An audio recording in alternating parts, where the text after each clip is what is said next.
I say this with seriousness and respect, but your department is out of control. You are spending like you don't have a budget. You're on the verge of running out of money for the fiscal year.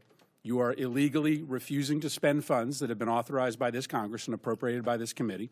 You are ignoring the immigration laws of this nation, implementing a brand new immigration system that you have invented that has little relation to the statutes that you are required, that you are commanded to follow, as spelled out in your oath of office.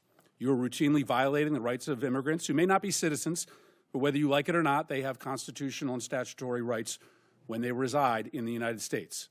Your agency acts as if laws don't matter, as if the election gave you some mandate to violate the Constitution and the laws passed by this Congress. It did not give you that mandate. You act as if your disagreement with the law, or even the public's disagreement with the law, is relevant and gives you the ability to create your own law. It does not give you that ability. Let's start with your spending. You are on track to trigger the Anti-Deficiency Act. That means you are going to spend more money than you have been allocated by Congress. This is a rare occurrence, and it is wildly illegal. Your agency will be broke by July, over 2 months before the end of the fiscal year. You may not think that Congress has provided enough money to ICE, but the Constitution and the federal law does not allow you to spend more money than you have been given or to invent money. And this obsession with spending at the border, as the chairwoman mentioned, has left the country unprotected elsewhere.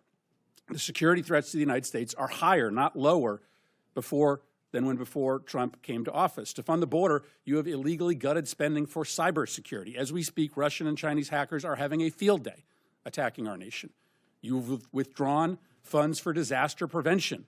Storms are going to kill more people in this country because of your illegal withholding of these funds.